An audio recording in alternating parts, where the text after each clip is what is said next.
Erinnya lya Mukama waffe lyebazibwe nnyo. Njagala okutuusa okwetonda kwange. Tubaddemu late naye it has been not my making. Naye oba oteekateeka ate ne waggwawo bino. Naye twebaza Mukama Katonda kubanga wabaddewo ebyagala okulemesa. Naye ne nzijukira nti tuli ku kyakuyiga ekigamba. Mulabe oyo yakola ekyo.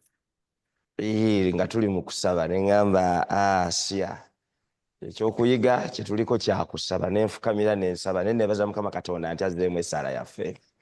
Mwebale nate era olwaleero okubeerawo mu bungi nange nziramu amaanyi bwe ndaba ng'abaliko omuwera. Mwebale nnyo kwefiiriza kadde kammwe. Mukama ayongere okubawa omukisa olw'okuba obudde bugenze. Kanneme kulandaga nnyo mu kwanjula. Bassebo ne bannyabo ekyokuyiga eky'ennaku 10 kiriko omutwe ogugamba nti naye gwe bw'osabanga okusabira kirungi nnyo. Kaŋŋende nsaba gundi onsabireko, nsaba gundi onsabireko, naye ekisinga obulungi oba ekisinga obukulu gwe nze okwetuusiza ensonga zange mu maaso ga Mukama Katonda. N'olwekyo nkusaba muganda wange mwannyinaze ofune amaanyi ago, that courage, ogende mu maaso ga Mukama Katonda oteekeyo ensonga zo gwe ng'omuntu. Bassebo ne bannyabo, olunaku lwaleero lwe Lwokusatu mu buweereza bwaffe wano, era tuli ku lunaku olwokusatu nga luliko omutwe ogugamba nti beera n'essira. Beera n'essira. Tugenda kulaba kiki yali ategeeza. Olunyiri luva mu Matayo 6, Matayo ya 6, olunyiri olw'omusanvu n'olw'omunaana. Bayibuli egamba bw'eti nti naye bwe musabanga temuddiŋŋananga mu bigambo ng'ab'amawanga bwe bakola. Underline the word ab'amawanga, ako kasazeeko. Kubanga balowooza nga banaawulirwa olw'ebigambo byabwe ebingi. Kale temufaanana nga bo, kubanga Kitammwe amanyi bye mwetaaga nga temunnaba kubisaba. Aleluya. Katwebaze Mukama omulungi ow'ekisa ekingi. Weebale nnyo nateera okutuwa omukisa guno ffe okugabana ku byawandiikibwa bitukuvu nga biruŋŋamizibwa Mwoyo Omutukuvu. Tubeere ekisa kye tugenda okubeera wano ku bwa Yesu Kristo Mukama waffe. Amiina. Bassebo ne bannyabo, olunyiriri luno bwe nabadde nteekateeka, omanyi bwe tuba tusoma Bayibuli ng'osoma waliwo ennyiriri bw'oba toziwadde nnyo too much attention kugenda kuzinoonyerezaako, olumu amakulu gaazo togamanya bulungi. Naye ekyamazima bulijjo nange nsomawo olw'okuba mbadde siweebwanga mukisa kutegeka ku nnyiriri zino. Naye bwe nabadde ndutegekako ne ŋŋamba olunyiriri luno nga lugagga, nti bwe tuba tusaba tuleme kukolanga kuddiŋŋana mu bigambo ng'ab'amawanga bwe bakola. Ng'ab'amawanga ekitegeeza nze ndi wanjawulo, siri mu abo Katonda baalifaalingako abakola ekyo abaddiŋŋana. N'olwekyo bwe tunaaviira wano nga ggwe weesaliddewo oyagala kubeera nga ab'amawanga oba oyagala kubeera muntu ddala owa Katonda. Nekirala wansi mu lunyiriri olw'omunaana, point gyajjeeyo nayo eyanyumidde ennyo omuganda wange naawe mwannyinaze yeeno, egambye nti kubanga Kitammwe amanyi bye mwetaaga nga temunnabisaba. Katonda waffe nga mulungi. Kwegamba ogenda okujja nga bye weetaaga abimanyi, kyabadde alinda bulinzi obyogereko. Mukama waffe mulungi. Bassebo ne bannyabo, nagudde ku commentator, Bible commentary eya Barclay ng'agamba nti Rabbi Levi said, whoever is wrong in prayer is hard. Whoever is wrong in prayer is hard. Another saying has it, whenever the righteous make their prayer long, Their prayer is hard.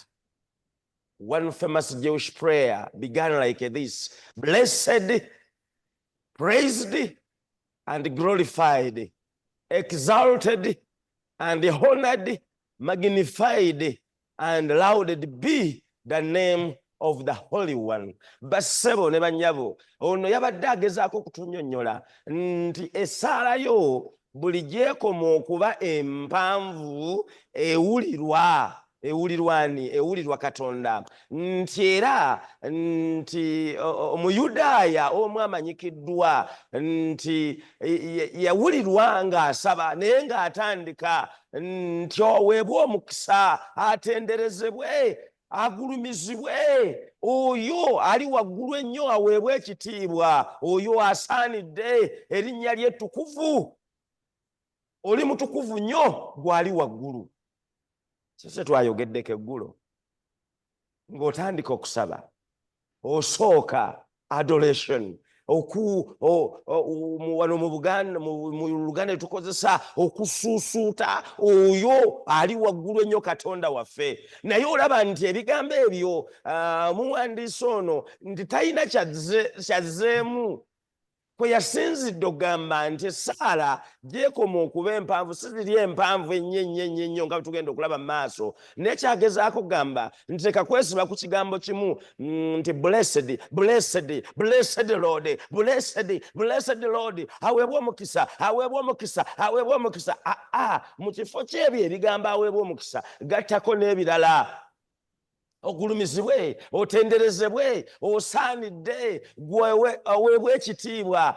Oba ntegerekesa Buluganda baagalwa, ekyo kye yabadde agezaako okututegeeza. Naye bassebo ne bannyabo, agenda mu maaso n'atugamba nti kino nze naawe tulina okukyegendereza ennyo. Agamba bw'ati nti one can pray long but to the wrong of God. Nti osobola okusaba essaala empanvu naye muganda wange mwannyinaze ng'ogisabira ng'osaba ate eri Katonda omukyamu atali owa waggulu, oyo eyatutonda eyatusinza. Bassebo ne bannyabo bw'ogendako mu kitabo kya Bassekabaka ekisooka okuva ku ssula ya 18 okutandika ku lunnyo olwa 26, bassebo ne bannyabo tulaba nti bannabbi ba Bayaali baakaabirira Bayaali waabwe abaddemu okumala kitundu kya lunaku nga basaba, ate nga tebaddiŋŋana mu bigambo. Kitundu kya lunaku okuva ku makya mpaka ssaawa 6, okuva ssaawa 1 mpaka ssaawa 6. Naye ate bwe nabadde ngaziyamukko ng'omu amunnyonnyozi kye yayita ekitundu ky'olunaku nti olw'okuba olunaku lubeeramu 24 hours nti baasaba 12 hours nga bakoowoola Katonda waabwe oyo Bayaali omukyamu abaddemu. Tekitegeeza nti essaala nti buli ssaala empanvu eddibwamu. Oyinza okuba osaba essaala empanvu naye ng'ogisaba eri Katonda omukyamu. Agenda maaso n'agamba nti ne bw'ogenda mu Bikolwa by'Abatume essula ya 19 olunyiriri lwa 34 nti ekibiina kinene eri Efesasi kyawoggana nga kisaba, naye nga kisaba kiyita Katonda waabwe Dayana oli ow'amaanyi okumala essaawa 2 nga gwe basaba, naye baali tebasaba Katonda ow'omu ggulu. Bassebo ne bannyabo, bino byonna birina kye byagala okutulabula nti waliwo baganda baffe ne bannyinaffe okuva mu kkanisa eno abatandise okutanula ku bigere byabwe nga balowooza nti eri sayidi eri ebweru w'ekkanisa eyo gye basaba ne basula nga basaba, bayimiridde basaba, bwe beetooloola ekiro kiramba basaba, naye ng'ekyamazima basaba Katonda omukyamu. Basaba Katonda mukyamu. Ebyo byonna babitulaga ate mu nsaba eyo nga bwe baddiŋŋana mu bigambo.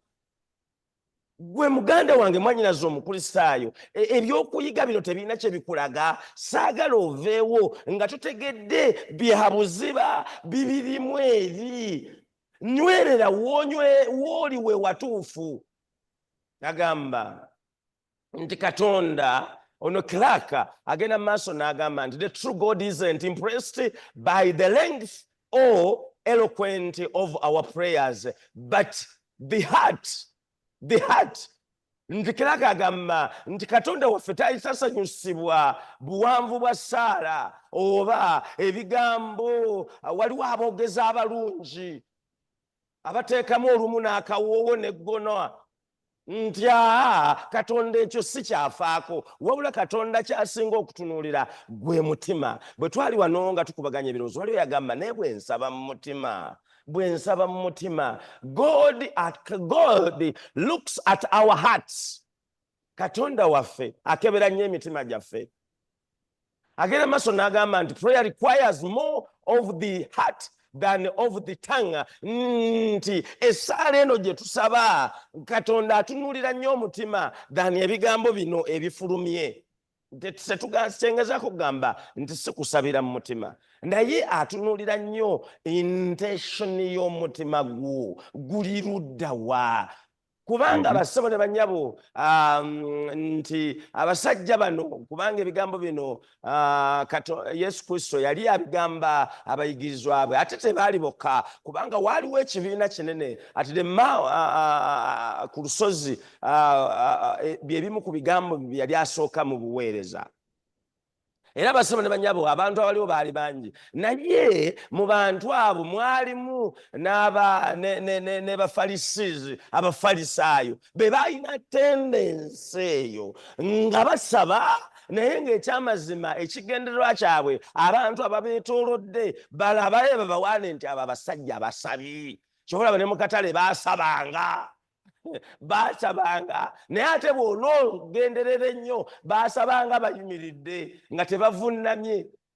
Lwaki baayimiriranga mu bantu? Ekigendererwa kyabwe ekyali mu mutima nti abantu abali arawundi babalabe, omutima gwabwe nga tegumenyese. Bo proudness amalala ge gaali gabatimbye eri abantu abasula nga basaba just for marketing themselves. Nti ekitundu ekyo kimanye nti waliwo ekkanisa esula ng'esaba naye nga papasira ebigendererwa emitima gyabwe si kusaba Katonda. N'olwekyo weegendereze nnyo ng'ojja mu maaso ga Katonda. Kyova olaba eri nkaningizeyo katono akugamba nti galawo ekisenge kyo osabireeyo mu kasirise. Lwaki oyagala bakulabe nti osaba? Oyagala weewaane nnyo? Lwaki oyagala bakulabe nti wasiibye? Wenna n'osiiwusa buli omu n'ogamba nasiibye ani abikubuuziza? Kitegeeza oyagala kulaga abantu nti you are too spiritual than those who are around you. Agenda maaso n'agamba nti the eloquence of prayer consists in the fervency of desire and the simplicity of faith. Oyo Clark yatugamba ebigambo ebyo. Basebo ne bannyabo nti bwe tugezaako okusanyusa Katonda n'ebigambo byaffe ebingi tuba tutegeeza nti Katonda waffe tatwagala. Our God is not loving. Waliwo ekigambo mu Luzungu kye bakozesa okunaaginga. Gwe singa omwana ajja ng'akubembekeza dadi kino ate ebigambo ebingi byogerako eby'okuddiŋŋana. Agamba nti yet Holy Father, instead we should follow the counsel of Ecclesiastes 5:2. God is in heaven and you are on earth. Therefore, let your words be few. Basaba ne bannyabo nga twogera ne Mukama Katonda waffe. Ekimusanyusa si kyekyo okubeera ku maviivi n'obeeraawo nga buddiŋŋana ebigambo nga bw'omugamba bw'obiddiŋŋana. Naye njagala mbajjukize sinnajjawo bya ssaala mpanvu. Naye osaba eryani? Essaala empanvu nnungi nnyo nga teri mu kuddingana mu bigambo era kye twatandikiddeko naye ng'eri directed to the right God. Kubanga ne Mukama waffe Yesu Kristo tumulaba ng'asaba ekiro kyonna, naye era naye omulaba ava mu bantu abangi bwe yagenda ku lusozi olw'okufuusibwa, ava mu bantu abangi n'ayambuka n'atwalako abayigirizwa 3 n'agenda ku topu, ali n'abatuukawo abagamba mukomaawo n'agenda eri n'asaba n'okumasamasa n'amasamasa. Njagala mbabulire basebo ne bannyabo, kato Yesu Kristo singa yasigala wali mu bantu abangi n'asaba n'okumasamasa n'amasamasa, yandibadde ekigenderwa kulaga bantu bano nze temunzannyirako ndowooza mundaba, naye agenda ne mu lusuku Getsemane ava eri abantu abangi n'atwalako abayigirizwa 12, naye weewuunye n'abayigirizwa 12 bonna ate tebaatuuka eri n'atwalako 3 abaalaba kye yali ayitamu. N'olwekyo essaala ebeera wakati wo ne Katonda wo. Kyava agamba mu Buulizi 5:2 nti akamwa ko tekanguyirizanga so n'omutima gwo guleme okwanguyirizanga okwogera ekigambo kyonna mu maaso ga Katonda, kubanga Katonda ali mu ggulu naawe oli ku nsi. Kale ebigambo byo bibeerenga bitono. Agezaako okutugamba nti there is no way how we can be equal to God. Ffe tuli ku nsi yaali waggulu. Njagala banyumizaayo lumu wano kinzijukiza. My follower mwannyinaze anzirako. Twali tuzannya mu kyalo, ndowooza oba nali mu P5 nga ye ali mu P4 bwe mba sirabidde bulungi. Kakati naye nga mwannyinaze adduka muddusi mulungi nnyo embiro. Kati twali tuzannya, simanyi oba omuzannyo guno mwaguzannyako, nti wobeera n'akapiira n'okanyuga n'okamukuba n'asemba nakyo, kati ng'alina okukatereka.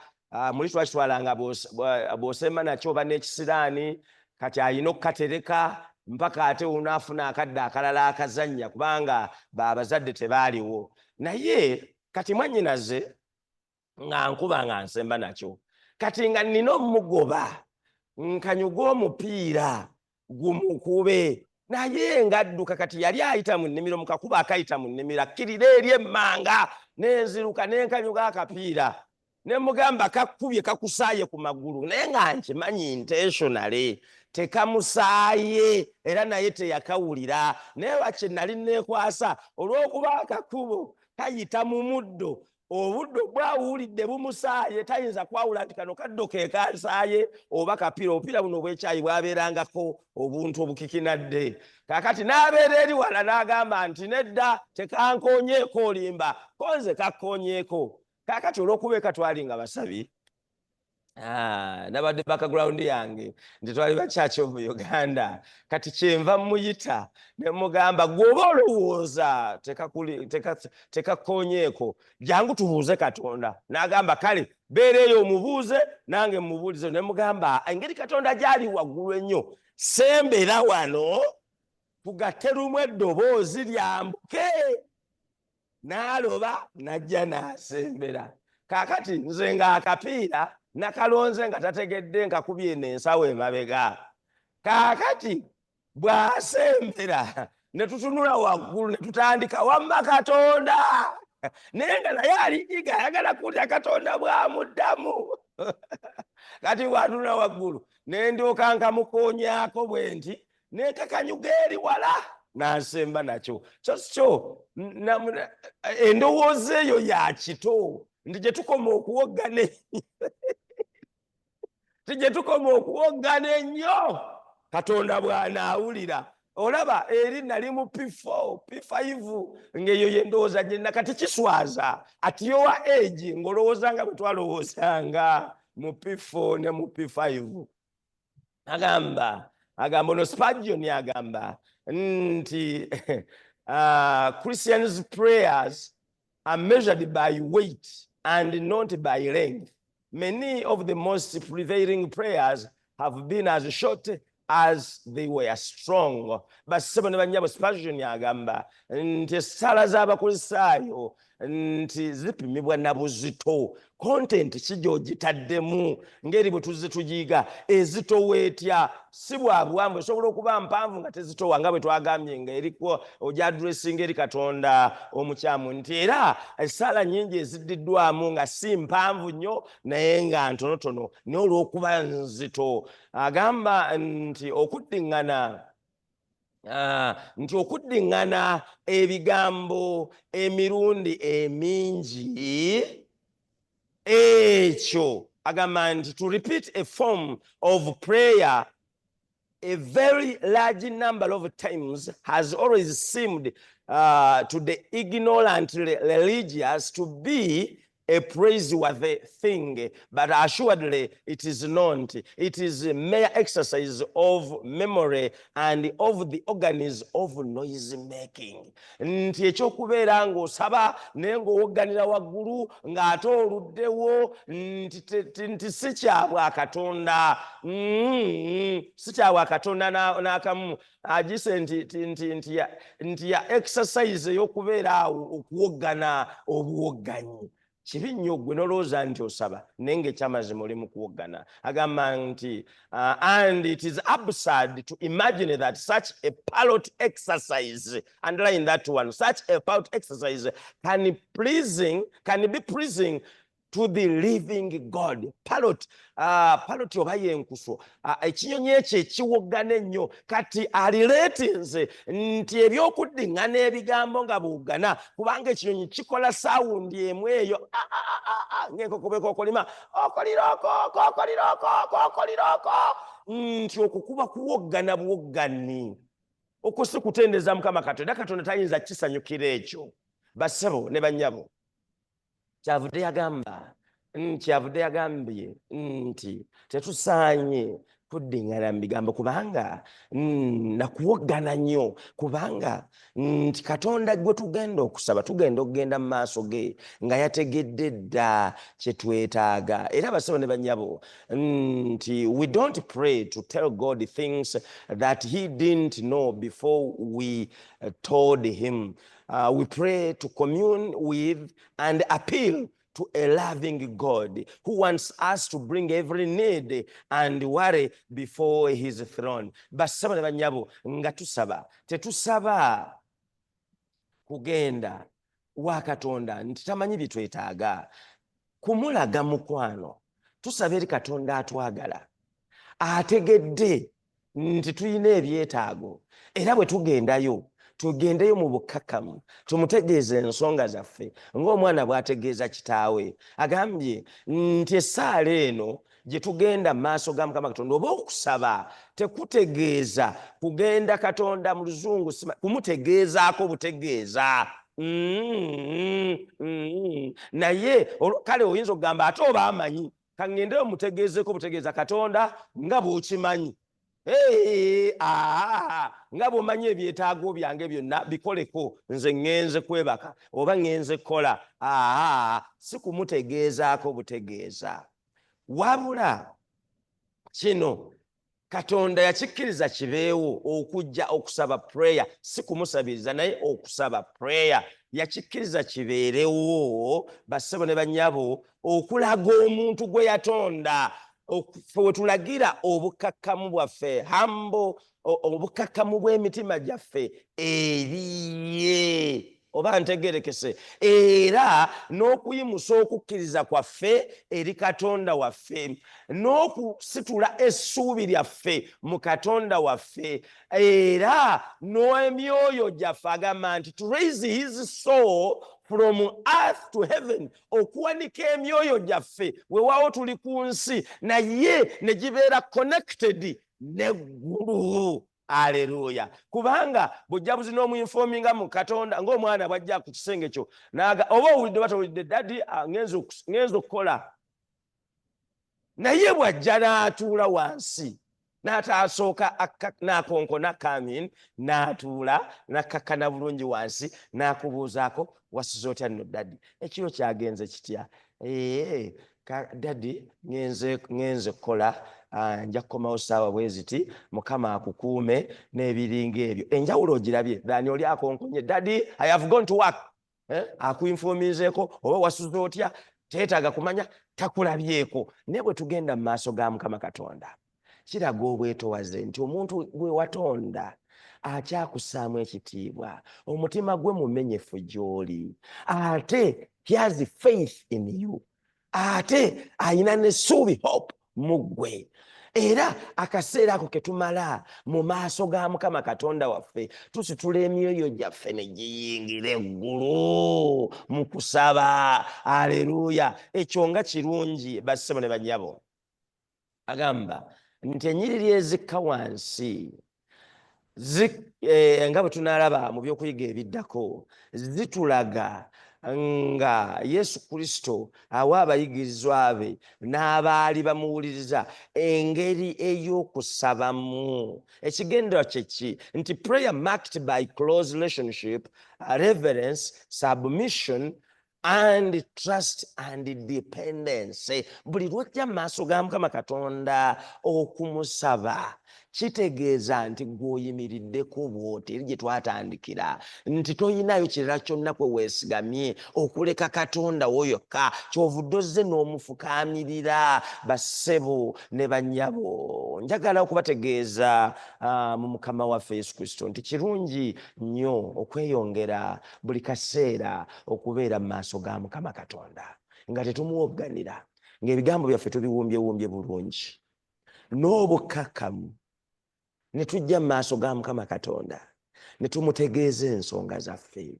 Ajja kutulaba ng'abaana abawulize, abaana abakkakkamu, abaana abalina omutima ogumenyese, abaana abalina okukkiriza, essuubi n'obwesige mu ye. Kyava agamba bw'ati nti Jesus will begin a memorable explanation of the right way to pray with the words, in the manner therefore pray. Jesus then gave his disciples a mode of prayer marked by close relationship, reverence, submission, and trust and dependence. Mulundi guno mbadde njogerako naawe nga Katonda ayogerako naffe ng'atugamba buli kaseera tubeere ku ye n'obuwombeefu n'obwesige. Ye Katonda yekka gwe tuyinawo, gwe tuteeka essuubi lyaffe, buli kimu oye Katonda waffe. Kyavudde atugamba nti nammwe bwe musabanga temuddiŋŋananga mu bigambo ng'abamawanga bwe bakola, weeyawule ku baamawanga gwobeere mwana wa Katonda. Weeyawulire ddala, leka kukopperera bintu biri tebina gye bijja kukutaasa. Katonda akulabudde akuwoneze, leka kubeera nga baamawanga, kubanga balowooza nga banaawulira nti nga banaawulirwa olw'ebigambo byabwe ebingi. Kale temufaanananga bo, kubanga Kitammwe amanyi bye mwetaaga nga temunnaba na kubisaba. Mukama Katonda akumpeera omukisa ngolooza ku bigambo ebyo ku bwa Yesu Kristo Mukama waffe. Amiina. Amiina.